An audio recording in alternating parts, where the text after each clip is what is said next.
1, 2, 3, 4. Screen time, screen time, screen time, screen time. It's my screen time too. Screen time. Hello, and welcome to It's My Screen Time Too, the podcast where two moms review the best and worst in children's programming, from Netflix reboots and YouTube shorts to Disney classics and Pixar blockbusters. We watch, you listen. Find out what you can tolerate watching for family movie night, what to avoid altogether, and what you'll want to watch alone voluntarily. I'm Katie. I'm Deborah. And I have two kids. Jay, he's 7, and Kenny, he's 4. And I have 3 kids. Tony is 12, and Libby and Nate are 9. And they are so adorable, aren't they? So adorable. We tell a quick story about how awesome or occasionally awful our kids are up at the top, because in addition to being witty and incisive pop culture consumers, we're moms too. Katie, startup question for you. Did you ever play with makeup when you were like elementary school aged before you really wore makeup? Honestly, very little. Okay. How about you? I loved playing with makeup. Like my mom had a stash of old makeup that was very fun to play with. And I had a friend whose mom had been like a beauty pageant contestant when she was younger. Jackpot. And she had like boxes of makeup that I loved to play with when we were at their house. So I get wanting to pretend that you're wearing makeup, but I picked up Libby from school yesterday. And at recess, she and her friends had been smearing dirt on their faces and pretending it was makeup. So her face was like all dirty.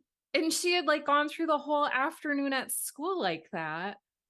And this is not a story about how cute my kids are. This is like inexplicably why is your face covered in dirt at the end of the day? It's not makeup.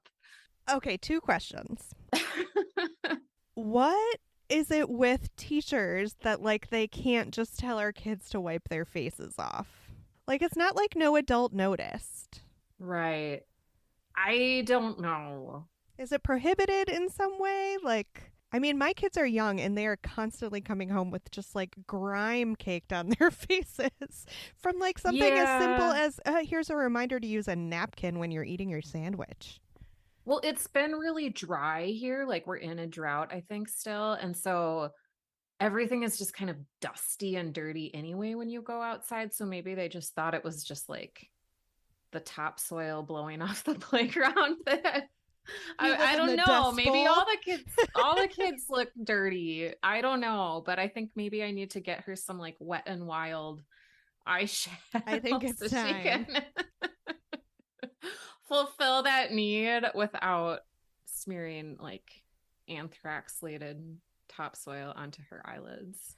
Well, I mean, there's your signal. It's time. She's ready. How about your kids? What disgusting or adorable things have they been doing this week? Did you ever struggle when because Tony was your first and then you had the twins.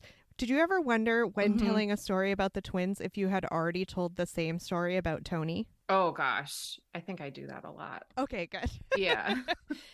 Okay, so Kenny and I have been reading The Day the Crayons Quit quite a bit lately. Yeah, I like He's that book. very into it right now. It's an adorable book, listeners, if you haven't read it. Do I have to announce spoilers about a children's picture book? No. Okay, so one of the final pages that always cracks Kenny up is the peach crayon who is sitting in the crayon box and embarrassed to come out because his owner has peeled his wrapper off and he is naked. And the whole conceit is the crayon is writing a letter to his owner saying things like, "How would you like to go to school naked?" And Kenny just thinks it's the funniest thing in the world, to the point where he almost has that page of the book completely memorized. And sometimes during downtime, he'll just recite it to himself quietly. And he's not really talking to anyone else. Mm-hmm. But we had some friends over at the pool the other day, and Kenny was sitting like on the edge with his feet in the water, just like happily babbling away the story about the naked peach crayon. And the other kids were so confused to the point that they came to me and they said, "We don't get it. Kenny keeps saying he's naked. He's not naked. What's going on?" And he's just doing a monologue from the day the crayons quit. Did you show them the book? I actually didn't, because they were older kids. They're like more your kids' age. So, Okay, that's funny. yeah. So should we talk about HBO Max in our screen time in the news segment? Yeah, I'm really excited to hear what you have to say about this. I know we're a little late to the party, but I think it does bear some discussion. Scathing article from the Onion's AV Club about how HBO Max kind of pulled a bunch of animated movies and shows off of their streaming service with no regard to whether or not it might have been some child's favorite show, because it was just like, this is not profitable anymore type of move, or we can make more money somewhere else. This article included some tweets from like the creator of Summer Camp Island, which is a show that I haven't watched, but Now I you want to can't. watch now. And now I can't. I don't know. It's too bad. I know one of the shows that is on the list was Esme and Roy, which we watched for the podcast, which we liked. There were a lot of other shows that looked good. There's some Sesame Street content that's no longer going to be on HBO Max. So it's too bad. And it just shows how hard it is for art and capitalism to coexist. Mm-hmm. And this is age old, right? Mm-hmm. Because there's like executives up at the top, and their money is not to like foster creativity. Their job is to make money. So like they're just doing their job. They're not like being mean, although it is kind of mean the way they did it. What did you think of this article and just the whole shutting down of streaming content? I feel like at this point in the age of streaming media, there is kind of a contract of trust between the viewers and the streaming hosts that the content will remain available. There was that initial period where I felt like I still needed to be hoarding DVDs, but I've moved well beyond that now. And it's kind of an interesting question. I mean, obviously, logically, it's never a good idea to put your trust in a giant corporation, but I feel like there are a lot of ways they're shaking up the streaming business model now that it has aged into its maturity, and we're seeing it for something other than this great convenience for consumers. Like now we're in the age where it really is just a product and it's being treated like a product. And that applies to other things like all the shakeups at Netflix with the people being hired and then abruptly fired. And it's just an interesting time to be a streaming consumer. It's really sad for the creators of these shows. We know just in our time reviewing kids' content that animators are traditionally not paid as well. The work on animated content and especially kids' content is not as valued financially. So this has got to be a blow to all those people that at least they could say, you know, here's my content, here's where you can find it. Yeah. And I think this is just one more sign that the golden age of streaming is coming to an end.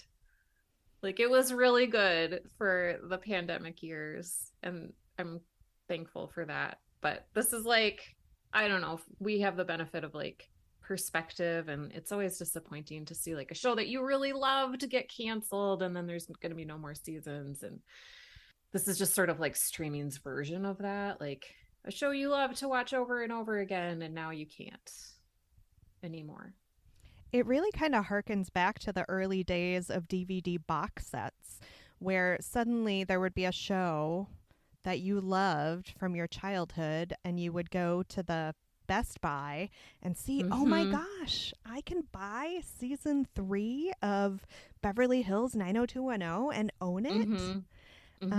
Because you know I was never with it enough to be like recording my favorite shows on VHS and then keeping them. So when we were Right. young, And then like converting them. yeah. And when we were young, there was that period of time where like content was inaccessible and there wasn't necessarily that expectation. But really, once DVD box sets started rolling out, there was a certain amount of comfort that like if you loved a thing, you could find it again, and it wasn't necessarily your responsibility to be on top of curating a historically accurate picture of your media tastes. I don't know. It's sad. Not a good look, HBO, for sure. Not a good look. Yeah. Do we have any follow-up from our last episode? I have some really important follow-up from our last episode. Ooh. So we watched Junior Baking Show, Junior Bake Off. And Deborah, you were saying that you learned something from one of the contestants. And that was, if you want a moist cake, you should split your butter and oil. So I made banana bread over the weekend, and I did you do that. I did. And you know what? It was the most moist, the moistest. And it was very moist banana bread. And so does your recipe normally call for just butter? Mm-hmm. Okay. Oh, interesting. So did you just do like half and half? I just did half and half. And I will tell you that I cut the very last piece of banana bread today. It's Friday. I baked the banana bread on Sunday. So that's really late to like, I didn't have to freeze it and save it for later. A, it was delicious, so we ate all of it. And B, it's still as moist as the day it came out of the oven. Oh my gosh, I can't wait to try this. That's amazing. Awesome. Great news. So there you go. Up. There's some happy news. All right. Hopefully moving on to more happy news. Today's topic is the new movie on Paramount Plus, Secret Headquarters. It was released on August 12th. It is rated PG. It has a runtime of 1 hour and 44 minutes. At least we're staying under that 2-minute dreaded mark. Mm-hmm. It was directed by Henry Yost and Ariel Schulman. Their biggest credits that I could see are that they're the team behind the 2010 documentary Catfish, and they also directed Paranormal Activity 4 in 2012. They've worked steadily as writers / directors / producers since then, but those were just the biggest projects that I recognized. I wrote this before I watched the movie, and I have to say that when I saw their names, it gave me pause because they don't have a history with children's media. And the adjective that I think of most when I think of Catfish, the movie, and Catfish, the later television show, is smug. So I was very worried that that would come across in this movie. And we'll probably get to talk about it a little bit more, but just seeing those directors associated with it, I was a little worried. So they also co-wrote the script with Christopher Yost and Josh Königsberg. Let's say that. Yost has a ton of experience writing superhero content, including several Marvel shows and Thor Ragnarok. And Königsberg wrote for the High Fidelity remake a couple years ago. Did you watch that? The one with Zoe Kravitz? Mm-hmm. Yeah. I watched like the first few episodes. It wasn't a hit for you? I think it wasn't a hit for Jeremy. Okay, yeah. That happens. Secret Headquarters has a 44% fresh rating on Rotten Tomatoes as of this recording, and was given this funny piece of praise in the summary of critics' reviews there, and I just was so tickled by it that I have to read it. Quote, "There are far worse family viewing options," end quote. Wow. So glowing. Yeah. The very similar sounding 2020 My Parents Are Superheroes movie called We Can Be Heroes, which I think we've talked about a little bit on the pod, even though we didn't review it. That one stars Pedro Pascal and Christian Slater and has a whopping 74% fresh rating, which begs the question, did we need another entry in this genre? So I'm sure we'll get into that more later as well.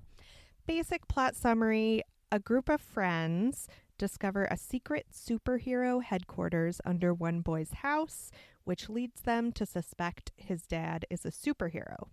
Of course, all sorts of mischief ensues. We picked it because we saw the trailer for it a while ago and we posted it on our social media feeds and we said it looked interesting. So we want to follow up there. And we are, in general, pretty fascinated by the phenomenon of actors of a certain age suddenly headlining children's shows or movies because it's a way for them to get their kids to know and appreciate their work. Let's talk about our general thoughts. Let's do it. How about the concept and plot? Did you like it? Deborah. Listeners, you are very aware of my superhero fatigue right now. So I was not at all excited for this. And I have to say, pleasantly surprised. How about you? Yeah, I thought it was a fun plot.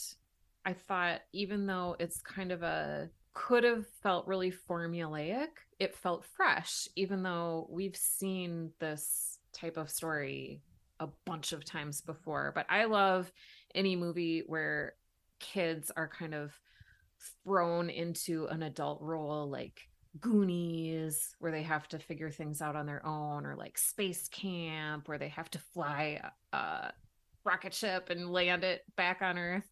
So this one was like they're stuck in this underground thing and they have to figure out all the superpowers and the source of energy. And I thought it was fun.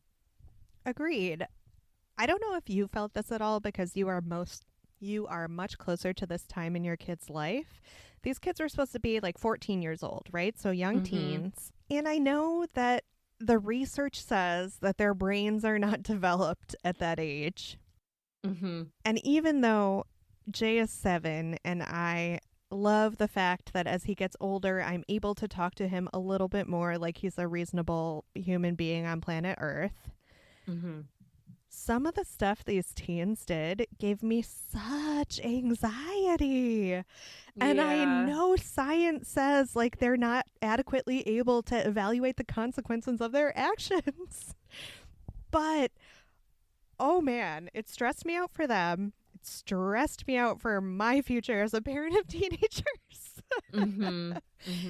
But their behavior, let's just say, in the secret headquarters was quite reckless. Quite reckless. Yeah, for sure.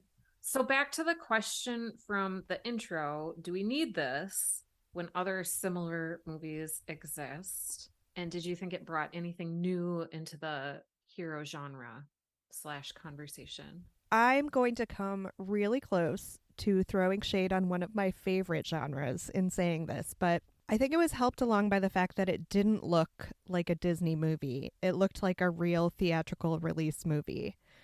So it took the content and the setting more seriously, I think, than a lot of the other kids' movies that came to mind, which I thought was refreshing. Yeah. And it is a superhero movie, but it's also at its core about this father-son, relationship where the son feels like his dad isn't paying enough attention to him and he just wants to go camping with his dad. And like the son feeling neglected by his dad is like tale as old as time, right? Yeah, definitely the bad dad reformed trope mashes up with the superhero trope. Yeah, and as long as there are parents and kids, there are going to continue to be stories like this. And I thought that this was a well done take on that classic theme. So you said when we picked it, you gave some good reasons. I have to say that I mostly put this on the watch list because I love that very one scene from Dora the Explorer movie with Michael Pena. And because he was in this, I was like, I really wanted just like an hour and a half of him doing like the rave music. Yes. I was thinking this morning as I was prepping to record that if I could get a tattoo of a GIF on my body, that's what it would be. It's so funny. I sometimes just watch it with my kids just if we need a pick me up. And I have to say, we're going to talk about the cast and the characters. He was so underutilized or underused in this movie. I felt like there were some scenes where he was given like a little bit of improv opportunity, and like they like didn't pick the funniest takes, or maybe his character just didn't have like the best scripted lines, but like he was adequate, but there was nothing stand out like in the Dora movie. I think it was a bad fit between character and actor. Yeah, because he's Because, supposed to be like the evil guy. yeah, and not evil funny in his actions, but then he would have weird, funny Michael Pena style asides. It was a bad fit. Like, he's supposed to be funny and he has like extended dance sequences, but then he also Mm-hmm. murders a guy in cold blood. Mm-hmm. It was strange tonally, and I think you're exactly right. It doesn't fit. Yeah. Okay. Did you have any standouts that you particularly loved or hated? I thought the kids all performed admirably. I recognized the main little boy, Charlie, who was played by the actor Walker Scoble from the Mm-hmm. Netflix movie The Adam Project. We didn't cover that for the pod, but did you watch it? I have not seen that. Is it good?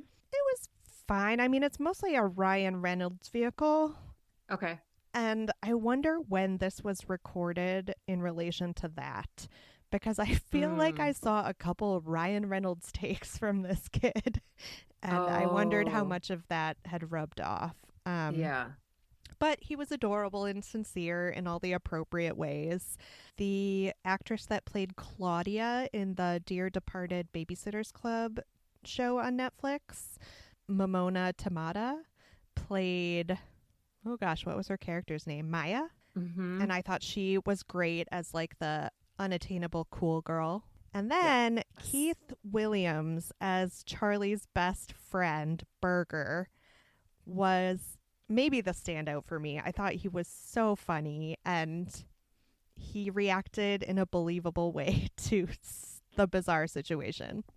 Yeah, he's a really good actor, and I mean that was just a really good character too. And I loved the actor who played Lizzie, Abby James Witherspoon. The internet says she's the niece of Reese Witherspoon. Oh, I did wonder at the Witherspoon name. She had a lot of comedic moments. Yeah, she did a really great job of humanizing the kind of ditzy cool girl. Mm-hmm. Yeah, totally, totally. And then I thought the dynamic between the two brothers, the Big Mac Burger's big brother, I thought that was funny. Yeah, that was a cute rapport. Oh my gosh. And then when Lizzie, because Lizzie is like hiding this relationship, and she just has him plugged into her phone as older guy. Did you catch that? Which is so the move a young teen would use on her phone, just so everybody who saw her phone knew who was calling. This is my Yeah. older boyfriend. I thought that was funny. Okay. Is Owen Wilson, is this just me or is he a little old to be playing the dad? It's like he could totally have a kid that age. I get it. He's a famous actor. But if he were a woman, he would be playing the grandmother. Oh, that is This is exactly right. criticism Yeah. where my voice is getting quieter. He would be playing the grandmother if Yeah, shout he it were from a the woman. rooftops. He would. His presence in this movie is explainable because, you need a big star. Hmm. And if you want to play a superhero on screen, as far as preparation for that goes, this is like the lowest effort superhero ever. Like, it's not like he had Hmm. to adopt a rigorous training regimen or Hmm. commit to a 9-picture deal with Disney. And Hmm. now he has a superhero picture on the books and he can share it with his kids. I do think he has kids around this age. Hmm. I didn't think about it at the time, but now that you've mentioned it, I am retroactively very angry. And part of it is just like I am feeling older, not in a negative way, just in a neutral way. Like when I see kids that are being dropped off at school and they're like your kid's age and the parents are younger than me, I just realize that I'm middle-aged. That's Mm-hmm. fine. Yeah. But I wouldn't be cast as somebody's anyway. Yeah, no, nor would I. Anyway. The thing I thought he did well was humanize the bad dad trope. His interactions with Charlie before he became a superhero really grounded his character in a way that I think a lot of movies that use this bad dad trope take it all from the kid's perspective, and we are all in on what a jerk the dad is. Yeah. But in those early scenes, you can really tell the love that he has for his son and the good rapport and his good intentions. So I thought that's maybe a little something that he brought to the role with his Owen Wilson-y charm that maybe another actor wouldn't have done. Yeah, that's a really good point. Yeah, you have a lot of empathy for him because you know he's like saving the world and he's not forgetful. He's just important. So let's talk about the look of the movie. Where would you rate the look on a scale of superhero TV for kids like Henry Danger to blockbuster movies made for theaters? All the way up at blockbuster movies made for theaters, I no longer understand the calculus in terms of what movies get released in theaters versus direct to streaming, because Yeah. effects quality wise for a kids movie, I thought this was right up there. And I don't know if it was originally made with the intention of releasing it in theaters, but the effects were better than they needed to be. Yeah, and it was kind of a cool superhero power. Like there's this ball of energy, and it was totally believable when they're passing the ball around and hiding it and stuff like that. And then there's like the force field thing. Yeah, it didn't feel cheesy or fake. It felt good. The stuff that went on within the titular secret headquarters, where they're playing with all the alien powered technology and all the fun gadgets, I Mhm. thought that is where the look of the movie really excelled. When it came to the bigger effects that happened kind of more out in the real world, like, you know, the initial discovery of the alien ship and, spoiler alert, the ultimate showdown in the school gym, like some of those bigger, more spectacular effects shots did kind of pull you out and make you say, oh no, wait, this is a kid's Mhm. movie. What did you think about the writing? I was pleasantly surprised that it wasn't as smug as I thought it was going to be Mhm. based on the directing and writing team. There were some moments that I thought, are these people really familiar with the youths? At one moment, Berger was using his phone to record himself, and he was play acting like he was hosting an episode of Cribs. Is Cribs still on, Deborah? Oh, I have no idea. Would a kid be like watching old episodes of Cribs? I don't know. I just don't buy it. Yeah, that's a good point.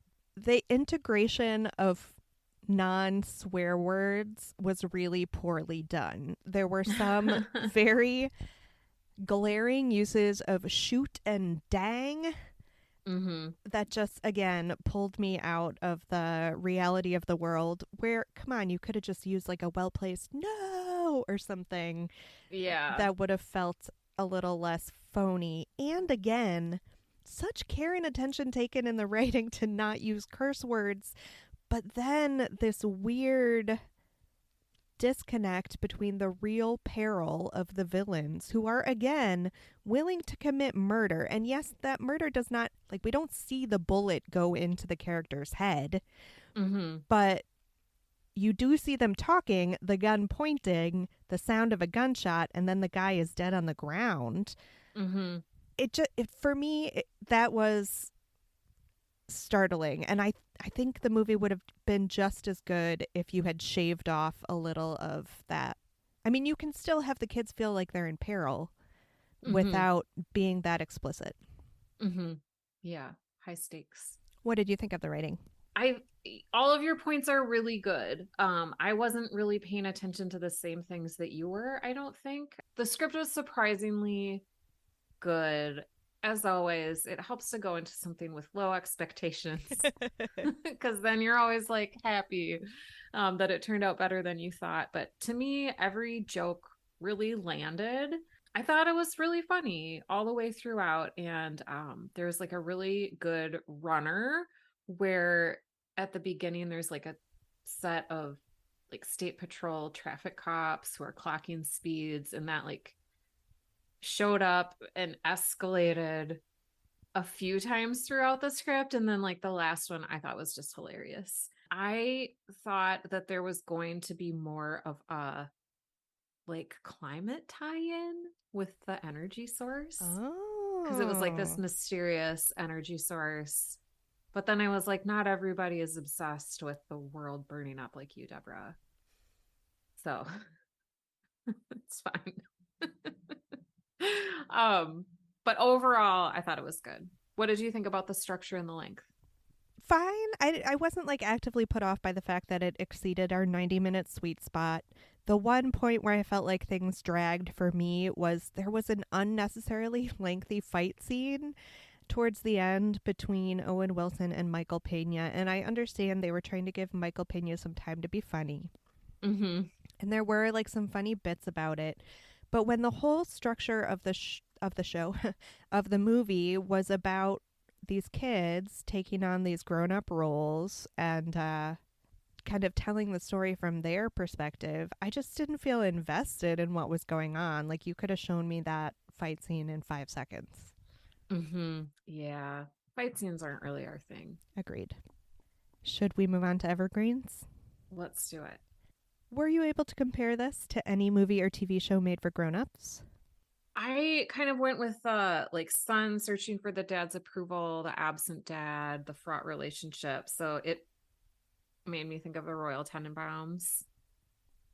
Ah, Wes Also. Anderson. How I hate that movie. Mm-hmm.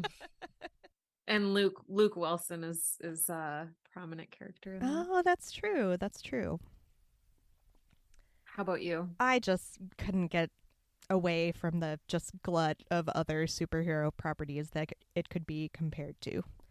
Mm-hmm. Were you able to cast the gritty HBO reboot? So we talked about the Babysitters Club alumnus. Is that the singular of a female alumna? No, is that plural? I don't know. I think that's no. I think I don't know. Okay, so we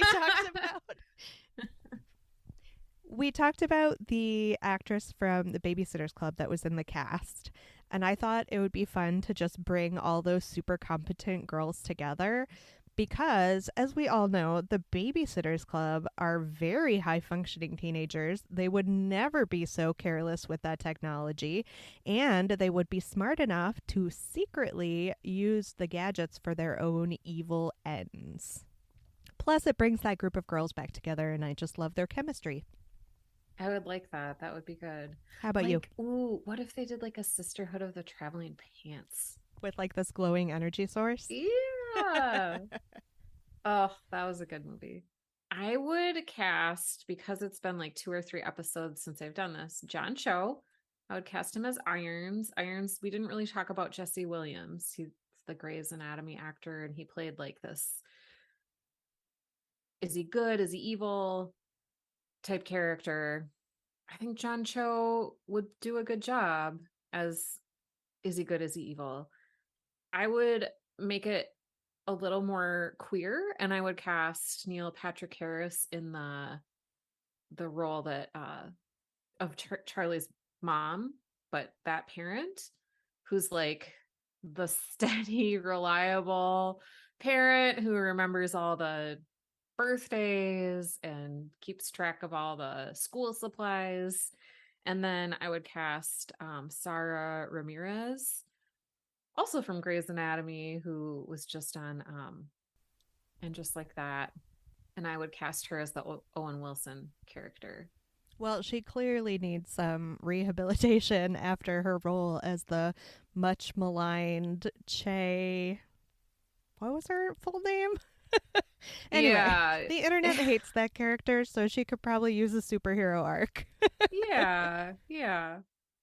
Do you think it was better when we were kids? I guess I haven't thought this one through. I think this is a great addition to kids' movies. I think we actually had more of those satisfying movies where kids were forced to take on kind of dangerous adult roles. And Yeah. that's a symptom of how parenting and childhood has changed since we were Yeah. young. And I Right. also just am frustrated by the fact that it always has to be superheroes now. So I'm going to Right. say that even though I liked this, my nostalgia may make me feel that it was better when we were kids. Would you ever watch this alone voluntarily? No. Would you? No. 10 seconds on whether this is good for our kids. Did you watch it with your kids? I did. And I think that's partly why I liked it so much because they liked it. So then it was a great family viewing experience. Everybody was having fun. We were talking about it. We shared the togetherness. You weren't just scrolling your phone during family movie time. Right. Right. How about you? This just continues the fact that I was pleasantly surprised. Jay was very into it and very excited. Kenny, too young. And Yeah. I would almost wish that we had enough time and space to be watching. I could be watching a movie alone with Jay without having to worry about Kenny's reaction. But I would say, yeah, 7 is fine because the kids are 14 and it very much fits in the aspirational teenager category. Mm-hmm. And there's just a lot of gags. Right. Ratings? Ratings? I would say 4.5. I'm going to give it a 4 because I like to be meaner than you. And I obviously did have some quibbles, but on the whole, this was unexpectedly fun. Yeah. Thank you for listening to this episode of It's My Screen Time Too. If you enjoyed our show today, please share it with someone you think might enjoy it too. You can find us on all the socials like Facebook, Instagram, and Twitter at My Screen Time Too, or you can send an email to us at myscreentime2@gmail.com. We'd love to hear your show or your movie suggestions, article recommendations, or general comments about the show. Our website is myscreentime2.com. Our theme music was composed and performed by me and my adorable children, and our podcast is produced by Katie. Tune in next time for more real talk about the movies and TV we watch with our kids because we have to, and sometimes because we like to. Bye. Bye.